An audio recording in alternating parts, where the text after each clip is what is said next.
Hey everyone, welcome to the Pat Mayo Experience. Today we're going to branch off and do something a little bit differently. I'm going to talk to CJ Bedford, a member of FantasyNational.com, who's having a fantastic season on DraftKings. 3 huge scores, and one of the things I want to start getting into is talking to people about the process that they go through each week and trying to select their players. How do you build a core? How do you pick the amount of lineups and tournament selection? What stats do you focus on? And of course that everyone else's is going to be different, but I think it's really interesting to get people's different perspectives on it and try to help everyone become a better player. Because even when I do these live chats or hit up Twitter, the questions I get is, how many players do I use? And I do think that's dependent on each person, but I think that seeing how other people do it can give you a better sense of how maybe where you're going wrong, things that you're missing. So I got CJ to walk me through his entire week's process. We hypothetically do it for the Quicken Nationals because he actually didn't play in that tournament. So I'm going to talk to him and go through the entire process of how to build lineups for DraftKings Golf for the week. So check it out. Mayo Experience. Mayo Experience. Mayo Experience. Mayo Experience. Experience. One of the hardest things we can do in fantasy golf is make the right picks. As people who play fantasy golf week after week after week, it's just tough to get the guys who are at the top of the leaderboard. Now, if you're fortunate enough to have some hot picks to get at the top of the leaderboard, you still need to have the right combination of players to do really well on DraftKings. So today we're going to talk a little bit about the process of getting everything to mix and match together, how you do your research, how to put lineups together. And I've decided to bring on a guy that's been running hot fire here over the past few months. It's CJ Bedford, FantasyNational.com member, on Twitter at CBed1103. CJ, what's going on, my man? Not much, man. Doing pretty good. How are you? Doing pretty good I'm not doing quite as well as you. In March, you took home $50K. At the beginning of June, you won the $100K. And then later on in June, you net profited $23,000, a gross total of $34 that week. I have to say, this has to be the best run you've ever been on for DFS Golf, right? Oh, no doubt. By far. So what I want you to help us do here today is kind of walk us through the process. Like, I mean, for me, I'm not a high stakes player when it comes to DraftKings Golf. I like these new $5 tournaments that allow you to play 150 lineups. I've been experimenting around with 40 lineups, 50 lineups, 20 lineups, just to see how building my core changes to give myself some more opportunities. And it's not that high of a cost to play. Like, when you first started, like, how long have you been playing DraftKings Golf? Let's start with that. I believe I started whenever they came out with their first Millie Maker tournament, back when Spieth won the Masters. So since then, have you been playing consistently every single week? I play pretty consistent while football's not going on. And, you know, when football starts up, I kind of tail off a little bit. But I play pretty consistent. So before this year, had you had any giant wins, and like has your process really changed this year as opposed to other years? Before February, I don't know that I'd won $100 in a contest. But I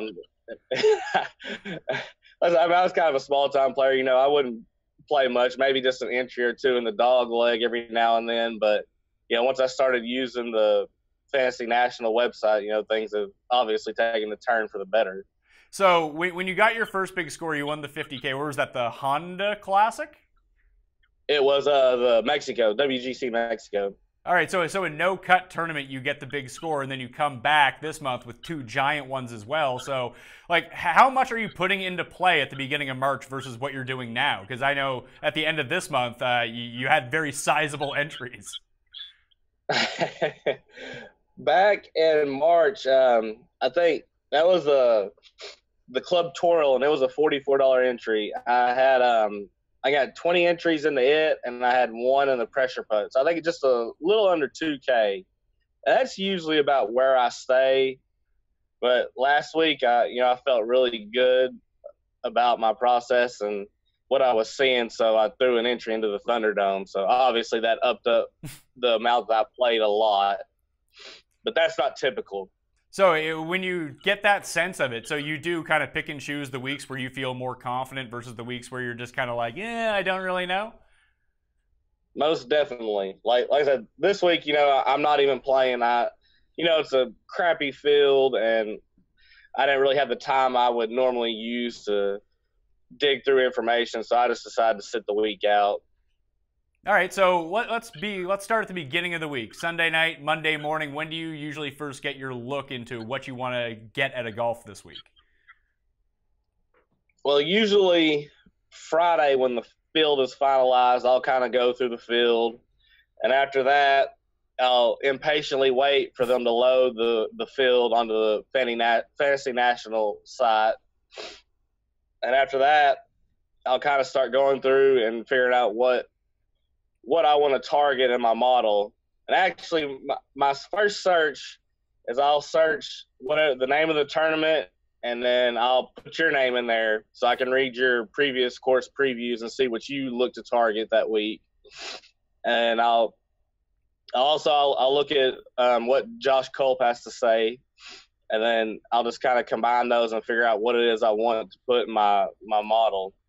All right, so if we go and we've done the research, you read the course previews, you look at the key stats from past years, which could always change. Like one of the key things that I've been doing so far this year on Fantasy National is saving the models that I've used for tournaments and kind of indicating whether or not that was successful. I need to change my process for next year. Or, hey, that one was pretty good, at least this year. I'll probably carry that over to the following year to see if that can remain successful over time. And it's tough, especially when it's a tournament like the Quicken Loans, where you only have 1 year of data to go on, and you don't know if the tournament's going to play the same way. When you've seen a tournament played at a course for like 10 years, it becomes a little bit easier to do that. So let's go to fantasynational.com. I have the Quicken Loans field up here right now. So you log on to the site. Let's just say the DraftKings pricing is out. What's your first stop when you look at this?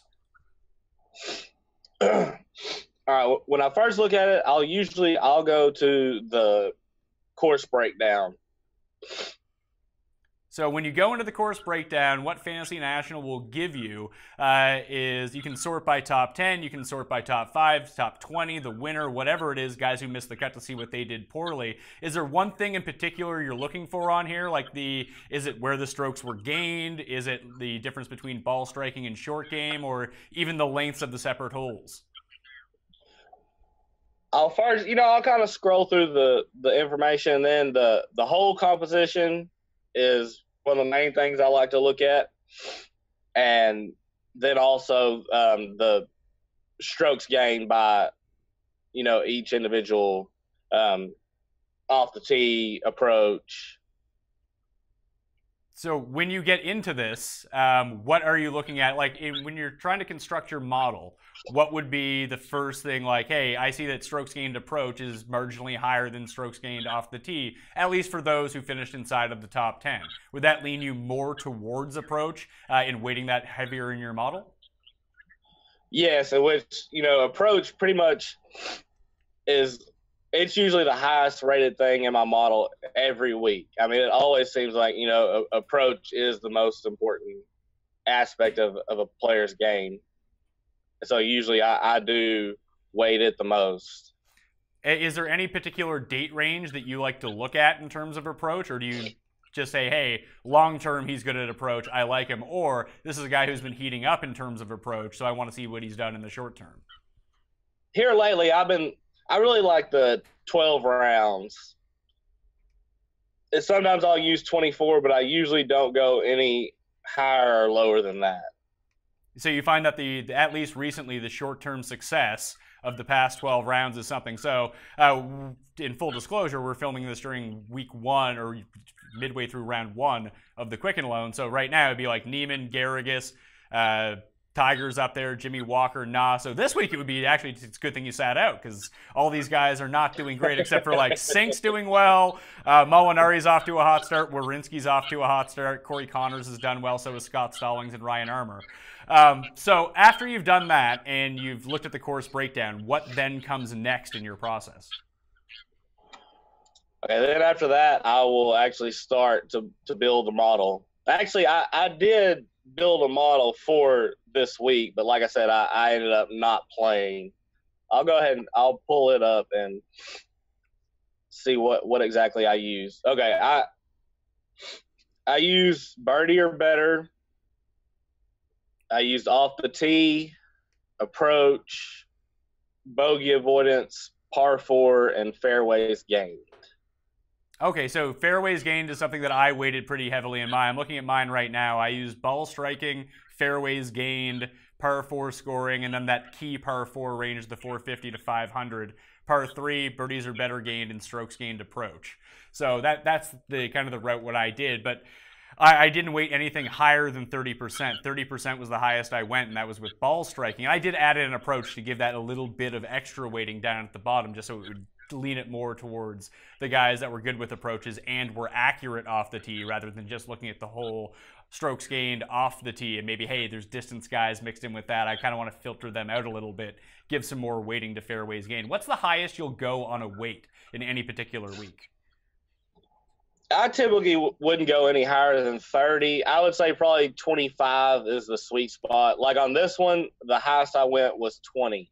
That was on birdie or better and approach.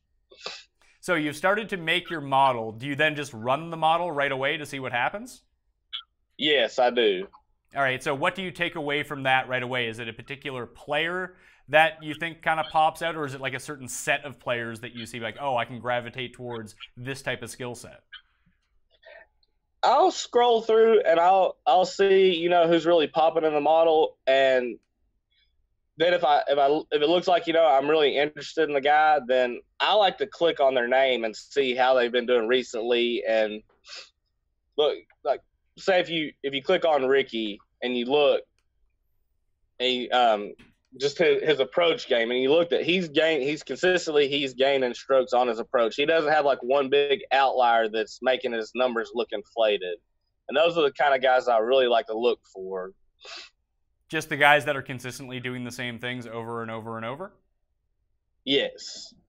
So when you see something like that and it's someone like Ricky Fowler, you would assume that he's doing something pretty well over the course of time, mainly because he's such a high-level player. So what would get you on, like, how do you differentiate between the top guys? Is it that and almost wholly, like, hey, I look at Ricky and I just look at his stats. U.S. Open, of course, we don't have the stats. Memorial, gain and strokes with approach. Lost a few at Fort Worth. That's a shorter course, so maybe it could correlate a little bit. Even when he missed the cut, he gained at the Players. At the Wells Fargo 21st, he gained there as well. We know he gained at the Masters because he came in second, but we don't have those proprietary stats. So would that keep him like above someone like, I know even if we go back and like, let's say look at Tiger, for example, and we go in and look at what he's been doing recently and where he's gaining his strokes, we just see, hey, the approaches have been great, the putting hasn't been there for him. Is that how you kind of determine what to do amongst the top guys if the model supports them? The top guys, I feel that's kind of where I struggle the most. And I usually try to go in and build the lower tier guys first before I try to decide what I want to do up top. But if I don't really feel just extremely confident in any of the top guys, then I'll just fade the top range. And you'll play that balance style. That's been pretty good so far this season. That's been the approach to take.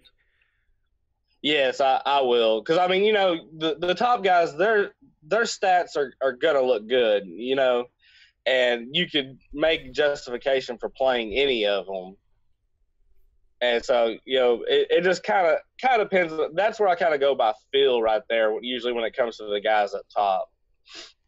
Yeah, well, I think that kind of goes throughout the course of the entire, like, whether it's betting on picks, playing DraftKings lineups. Like, let's say, like, I just loaded up my model here that I ran for this week over the past 12 rounds. So it's Stanley, Neiman, JB Holmes, Molinari, Stewart Cink, Corey Connors, just based on what I had projected. But, like, I need to have some feel for that, too. And, like, how much do you take something like ownership into consideration? Like, I didn't play Stanley and Neiman, although short-term, they rated out really, really well for me. But I was wrong about Neiman because he ended up not being chalky. And I knew that Stanley was going to be higher owned. I kind of wanted to play more Molinari than Stanley, so I just faded Stanley completely and played a whole bunch of Molinari. So when you construct your lineups, do you kind of weigh the ownership to either fade or get on someone because of that, or is that irrelevant to you?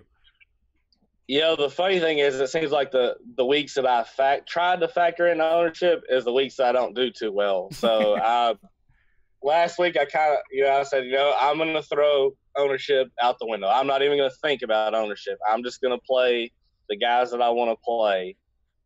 And like my Thunderdome lineup, it was pretty chalky because there was 14 guys in it, and none of my guys were under, I think, 21%. So they were at least owned by two other people.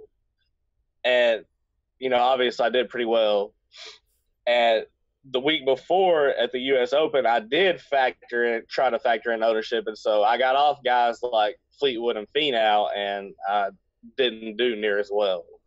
Yeah, that happened. I mean, that was sort of – it's funny because this conversation came up because of the U.S. Open when people looked at the winning lineups that they were all super highly owned. Patrick Reed was the lowest owned of the bunch, and he was still like 10%. So when you see the high-owned guys, the popular plays all come through, then people are like, well, ownership doesn't mean anything. I think some weeks it can, some weeks it can't. I think you're usually better off looking at that if you're deciding something between two guys. And as I just said, I thought Niemann was going to be chalky. He wasn't. I made a mistake with that. So, I mean, realistically, I should have played Niemann over Appy Barnrat. I ended up playing Appy Barnrat over Niemann. We'll see how that ends up working out in the long term, but that was the reasoning for getting behind one guy. And even that process can be wrong from time to time. So I've ran the model, and you said you like to start with the lower guys first. So if we cut back to mine and we see some of the high-priced guys mixed with the low-end guys, the highest low-end guys on my list, like Corey Connors is right there, Putnam is right there, Robert Garrigus, Scott Stallings. They're guys that rate out really well in the short-term model that are below $7,500. Now, do you just instantly go with those guys, or do you dig into those guys a little bit deeper? I'll start digging into them, see how they've done recently, and kind of if there's any comp courses that they've played lately and how they've done at those courses. But this is really where, I'd probably kind of start building my mixed condition model as well. All right, so what do you like? If you were looking at this week for the Quicken Loans, we know it's a par 70 course, and if you bring up the past course conditions tab on Fantasy National, you can find out a lot of this information. So you go back and you look at last year, you see that all 4 rounds, the greens played very firm, the greens were on bent grass, scoring relative to par was very difficult, it's under 7,200 yards, and the greens were all fast, the rough was average length. So when you build the mixed condition model, what do you look for that? All right, for this one, because I did build one for this as well. I'll take this model that I've built and I will do the rank. I'll add that in there and I'll use that as my recent form. So you can just go to select, you put in my rank and put in recent form. So not only are you using the recent form, you're using the recent form from the key stats that you've generated. Correct. All right, so we'll add that to it. What else would you look for? Would you then get out of your model and just go back and look at overall long term? After that, I'll see what the comp courses are, and I'll add those in there. Which I think Culp this week, I think he had Muirfield, Torrey Pines South, and Firestone. And Josh Culp is on futureoffantasy.com if people are looking for that. So Muirfield, Torrey Pines South, and was it Firestone you said? Yes, Firestone, and then I think Eastlake was the other one. Oh, that's actually a good one. I didn't even think about that this week. Let's see, Firestone and Eastlake. Let's punch those in. So if you highlight them all in this bar right here and then click off, it'll keep the model up, and it will just be those courses that everything will draw from. It takes a bit of computing to do it through. So now we have everything up. Do you then sort again by my rank and see who those guys are? Yes, I will. I'll just, take a quick look at that and then I'll go ahead and just add it into my model. So we'll call this one, we'll sort by my rank, and we'll call it last 12. Now, typically for this one, I would do, I've been doing just 50 rounds just to get a broader idea of how well they play it. Okay. And obviously some guys are not going to have 50 rounds worth of data on these courses, but it will give you up to the past 50 rounds. So let's add that. So we'll go with my rank. We'll go last 50 comp courses and add that into the model. So what would be next now that we've looked at the comp courses and we see, hey, these guys played over the past 50. Tiger's the best, Charles Howell the third, Ollie, Garrigus, Lingmerth, Stanley, Streb, Flores, Ricky Burns, good God. So after we've looked at these particular things, what do we then account for? Do you put in green firmness? Do you put in difficult fairways? I'll add in strokes gained putting, which I did the last 50 on bent greens, but it'll be one of the lower rated things in the model. I don't put too much weight into it. So if I'm going to reload everything and go back to all courses, just so I get a better sense of all of the bent, would you do last 50 rounds for that as well? Yes, I do. Okay. So we've pulled that up. If we scroll down here to the side, you can see the green. So I'll click on bent grass. And no, I don't want to go into the model. I just want to go into the last 50 rounds. Strokes gained. And bring that, just click right back. If there's a trick, if people are using Fantasy National, if you just click back on the main page, it will reset everything for you. So let's go bent grass. Yeah, I didn't know that until I watched y'all's video y'all did on the mixed condition model. I didn't realize that was there. Yeah, I actually didn't know that either. Mike brought that up to me, the Moose, and went for it. So we have this now. So last 50 rounds with the bent grass filter on, sorted by strokes gained putting. So you would add this to your mixed condition model as well? Yes. All 50 bent putting. Okay, so we've done putting, and we've done 2 inside of your model in terms of ranks. I'll click off bent grass. What would be next after that? Okay, this one has for this week. It has even less weight than than putting, but I added in course history. But like you alluded to earlier, they only played last year, so there's not going to be a lot of guys with course history. But I just kind of wanted to be able to look and see what how everyone did last year. So we'll put that in. Everyone, maximum people have 4 rounds here, so we'll just throw in. Strokes gained total or strokes gained tee to green? Is there a particular one that you would look at, or just DraftKings points?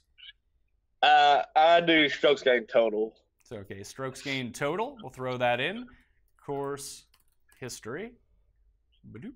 We'll add that in now, and then I'll switch back to all courses. So we now have 4 things in our mixed condition model. What would be next to look at? Okay, so I said I kind of struggled this week.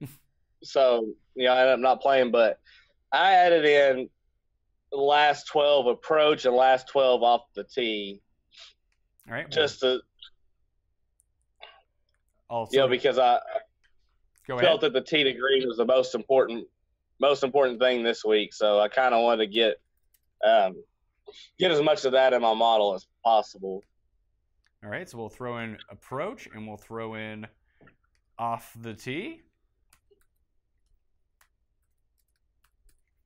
And we'll add that one in. So now we have 6 parts of our mixed condition model. How many, what's like the maximum or minimum you would like to do when it comes to a mixed condition model? Like how many things are you throwing in?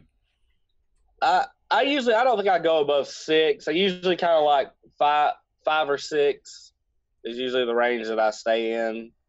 So when I made my mixed condition model this week, I don't know if mine's actually still saved in there right now, and I've just added to it. Actually, I can go check that out right now. But like I sorted by things like hard to hit fairways, and then sorted by like fairways gained to see, hey, are people actually hitting these narrow fairways? Who hits them on a more consistent basis throughout time? So if I look at the mixed condition model, yeah, it added all of mine on. So you can see that in mine, I threw on greens and regulation gained, firm, hard fairways, fairways gained on tough courses, last 36, strokes gained tee to green overall over the past 12 rounds. So I'll just get rid of mine and we'll run yours. I actually released my mixed condition model on Twitter. I think it was the first time I had done that this year.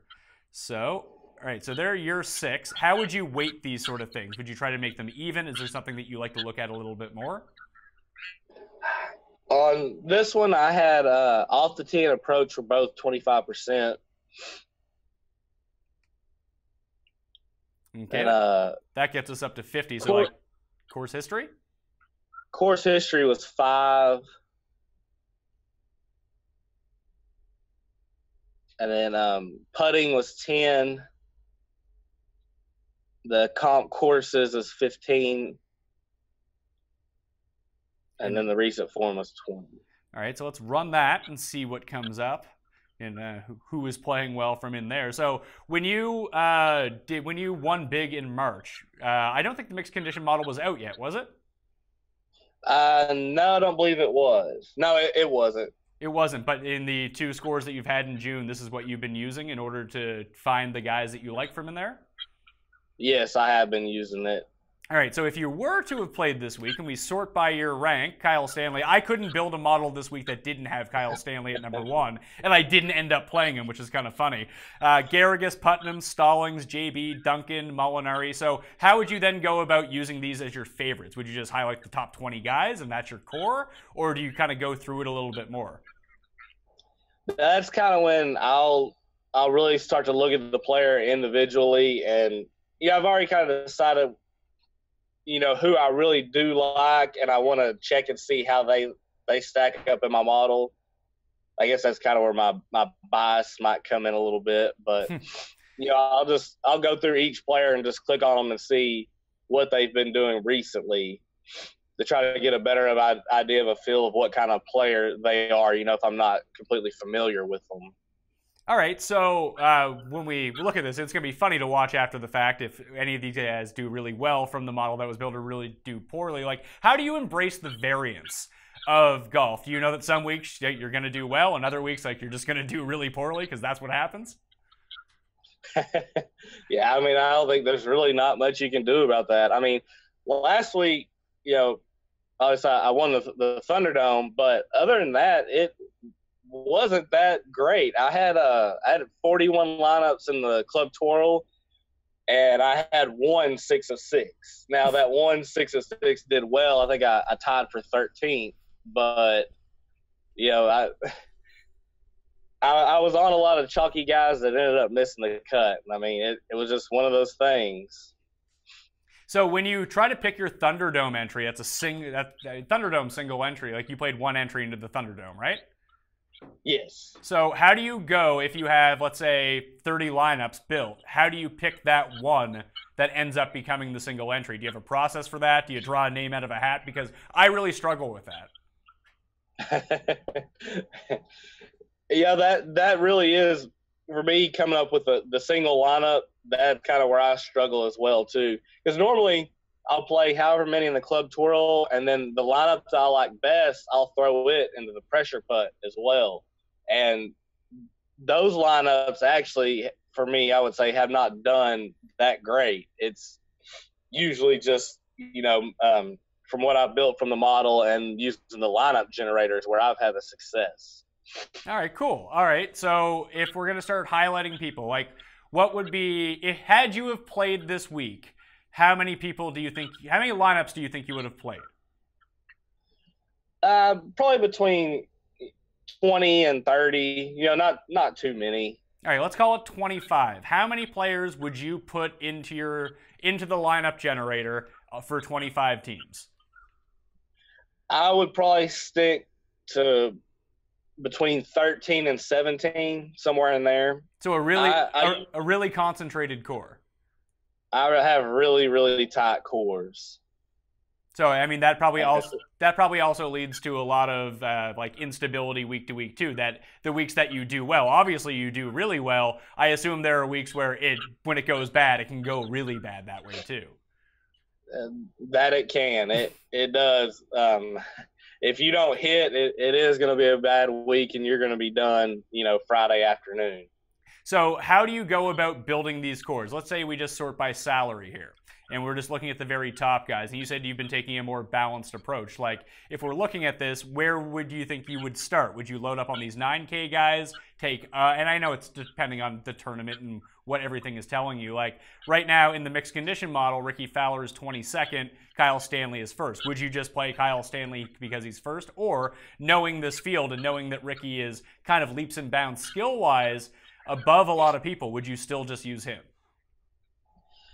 If it came down to Fowler and Stanley, I would use Fowler. I don't know. With this field, I just wouldn't be a fan of paying, $10,000 for Kyle Stanley. I think that's usually how I try to do it too. I made a lot of mistakes in previous years, being like, "Oh, Kyle Stanley's hot. He's a pretty good player," and like I make the same mistake with Luke List whenever he jumps up $2,000 in price. Like, gotta play Luke List. He's great. And then every time he's like 9K, he misses the cut. When he's 7.2, he comes like T3. So I think that's a pretty good way of going about it, though. Like, knowing where a player's historical baseline is, and are they really worth this price? And is Kyle Stanley, even if he wins, obviously he'd be worth the $10,000, but going into the week, it never seems like he is. No, I would be comfortable if Kyle Stanley won and I didn't have any of him at 10-2. That's just not a price I'm willing to pay for him.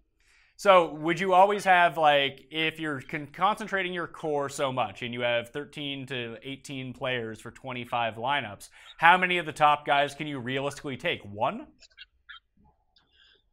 Normally, I will just 10K and above, I normally will only have one guy. So when you make that decision, you feel like you're in on that one guy, you have your above 110K player, then you get down to the $9,000 and $8,000 area. It seems like that's the area where you attack it. Yes, it is. That's where I really kind of concentrate on narrowing down the guys that I actually like and want to play. Okay, so when you go into that level, do you have, like, how does that, what's the difference between the guys in the 9 and 8K level and how many you take and the weighting that you put on them versus the guys in the 7K and 6K level? Do you have more of those guys with a lesser weight, or you just focus in on 2 or 3 and just shove them in all the lineups?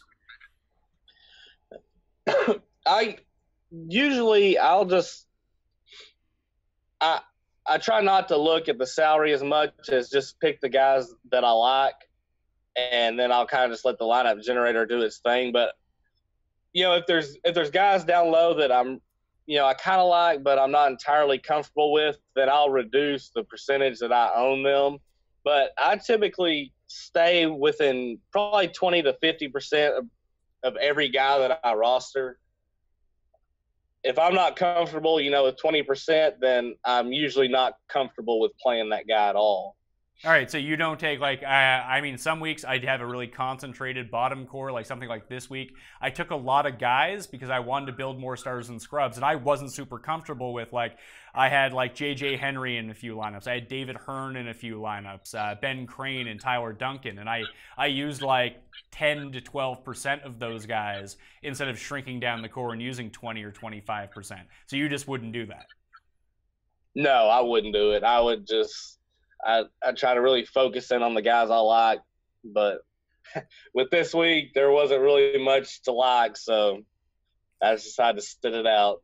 Well, I think that's really interesting, too, that if you don't feel comfortable with the week, or you just don't feel like you put even had either the time for the research, or you're kind of iffy on if you're looking at the right things, I don't think people have, most people at least, don't have the ability to say, oh, there's stuff going on, I'm just going to sit it out. I think more people should probably do that. I never do it, and I really should some weeks, where I just don't feel like I have it. And part of it is doing the show, obviously. I got to give out picks, and I got to do all the research, so I'm always sort of in the know. But it's nice to take a few weeks off and just kind of reset yourself, isn't it? It is, and last week it was pretty stressful with all my guys hovering around the cut line. I said, I kind of was exhausted. I said, just be best if I'll just take this week off. And honestly, in the past, that wouldn't have been something I would do, but I'm trying to become a new man and turn over a new leaf. So actually, I took off the St. Jude as well. After I had my big win at the Memorial, I took it off too. It can be exhausting, sweating these out sometimes. So I've highlighted here 1, 2, 3, 4, 5, 6, 7, 8, 9, 10, 11, 12, 13, 14, 15, 16. I'll throw one guy down here in the $67 area. They're just randomly highlighted. So if I go to the lineup generator, let's say 25 lineups is what you want to build, and I'll update that. Do you have a minimum or maximum salary that you go with? Max, of course, is a full amount. The minimum, sometimes I'll run it at 48.5, and sometimes I'll just leave it at 49. I usually, when I start, I'll leave it at 49 and just kind of see what I get first. Do you have a max shared golfer preference? Do you have? I have mine set at 5. Do you shrink that down a little bit? No, I don't mess with that. I leave it at 5. All right, so we have 25 lineups being able to put out, and people can see who I took this week and how many lineups that I played them in. So what would your weighting be for, like, I have one guy above $11,000 here. I have Ricky Fowler, and then I have like a 92, 9,000, 89. Do you set similar weights for everyone, or do you push more, like, what's the highest exposure you would set anyone to? When I first run it, I just go ahead and run it. I just leave it all at 20 and just see what it does first.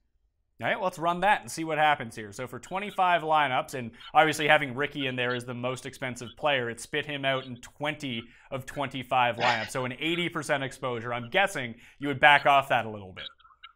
Yes, I would. That's where, I would go through and I'd kind of start adjusting it. And, those guys in that high 9 or high 8 and low 9 range, I would start to adjust theirs, probably move the percentages up a little bit.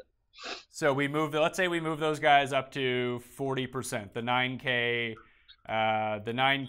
and low 8K guys, and then run it again. So we got 6 guys in that range. Obviously they won't be 40% if the salaries all work out that way, and see what that ends up spitting back out. So we run it again. Fowler's now down to 17 lineups, 68% of lineups. So do we have That's where, I would go through and I would try to reduce Ricky's weights, maybe knock it down to 10 or so. All right, we'll knock it down to 10 and run it again and see what happens. Come on. Now he's down to 13, so 52% of lineups. Would you want to go, like, when you have your above 10K guy, do you play him in 50% of lineups, or is he one of your 30% type lineup players? Typically, he's going to be one of my higher owned, if not my highest owned. So, yeah, I would be comfortable with him being at 52%. I wouldn't have a problem with that. So the lowest that we have on any player right now by this, so I have 1, 2, 3, 4, 5, 6 guys in the $7,000 area and 4 guys between 67 and 69. Let's say you liked all those guys. Not sure anyone's really loving Steven Yeager, but here he is. Do you try to balance those guys out and create the similar amount of lineups, or do you say, hey, I really like Steven Yeager, I hate Sung Kang. I don't hate him, but one of the guys is a 40% player, one of the guys is a 20% player. Do you make that distinction, or do you try to keep them level? This is where I kind of go through and I see which guys I like more. And that's where I'll try, if it doesn't spit out what I like, then I might go in there and move shares to get more exposure to the guys that I like more than the guys in that same range. All right, so let's say right now we have Doug Gim at 24% and we have Steven Yeager at 32%. If we made the decision that Yeager would be better than Gim, we can go on to Gim and move his shares around. Do you use the move shares tool, or do you go down and look at? So we can move up to 5 lineups out of the 25 onto Yeager. So would you try to get Gim down to, theoretically, to 20% and move up Yeager to around 40%? If that's how, if I felt really comfortable about having Yeager as opposed to Gim, then yes, I would. Okay, so if we run that back out, now we have Doug Gim at 40% in 10 lineups, Doug Gim in 4 at 16%. And you can scroll down, and do you ever scroll down and look to see what the lineups actually are when you move them around, or do you just kind of set the exposures and let it be? I don't look at the lineups. I may scroll down there, but I really just kind of gloss over it. I'm not really looking at individual ones. The one thing I may go through and look is to see if, typically I'll build that my favorite lineup, and then I will see if the lineup generator spits it out. Because if it doesn't spit it out, then I will go back later and I will add an extra entry if it doesn't give me my the lineup that I chose myself. So the one that you entered into the Thunderdome, was that a hand-built lineup, or was that one of the generated lineups? It was a hand-built, but the lineup builder did generate it as well. All right, so this is very interesting. Like, When people are building their lineups and they see, hey, 25 lineups, a core of very, very few people, and everyone who I've had on this show who's been successful at winning at DraftKings Golf, this is basically how they build these lineups. But speaking as me, I usually include more people, and I'm really trying to get out of that habit of kind of scattershotting around. You would strongly recommend that people bite the bullet and sort of play the all-in, all-out game on players? That's how I like to do it. I mean, and that's where I've had success. Yeah, I don't think that there's any one particular path that you need to take to do these things, but the common link does seem to be between the players that have had success in using lineup builders and building cores has been shrinking it down as much as they feel comfortable with. Yes, because if you're all over the place with guys, then you're really just hoping that one lineup hits. And yeah, you kind of put yourself in that position where if you don't get that one lineup to hit, then you're probably not going to break even for that week. This is true. So any final thoughts on the process that you're using when it comes to all of this? Like with your tournament selection, are you playing a lot of tournaments or the same standard ones that you tend to play every single week? Yeah, typically I play the same ones. Like I'll play, if it's the dog leg or the club tour or whatever, I'll play that, between 20 and 40 lineups a week. And then I'll play one in the pressure putt. And I might play the $5. Last week it sold out before I'd had my lineups built, so I didn't get in on it. But that's typically what I stick with. I might play a little cash here and there, but I don't really diversify that much. I pretty much stick to the same tournaments every week. So you're looking at it from a really large end perspective, saying like, hey, I'm going to throw X amount of lineups at this. So like I don't play very many like single entries or very many 3 max entries. I kind of stay away from those. I'll try to let my 20 or 25 or 30 lineups sort of do the talking for me because I have so much trouble whittling down what actually is my best lineup.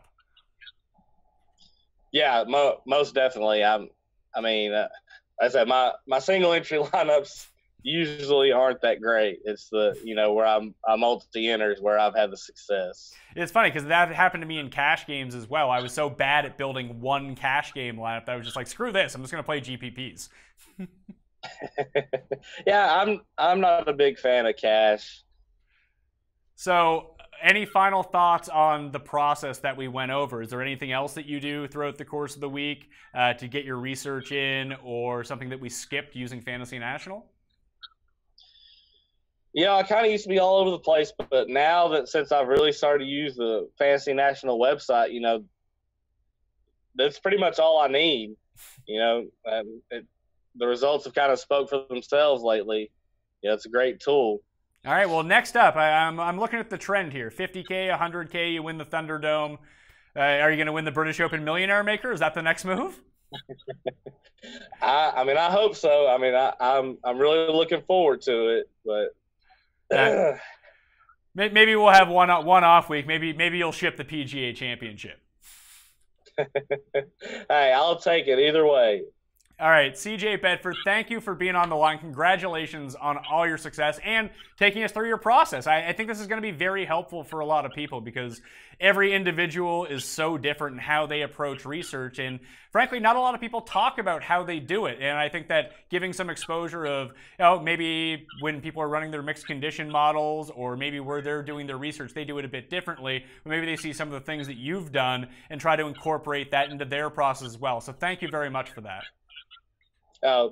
Thank you for having me on. It's a pleasure. All right, that'll do it on the Pat Mayo Experience. Of course, I'm Pat Mayo. You can follow me on Twitter at the PME. You can subscribe to the Pat Mayo Experience. We were brought to you by Jägermeister. So drink up. I'm Pat Mayo. Thanks for watching. I'll see you next time. Pat Mayo Experience! Experience!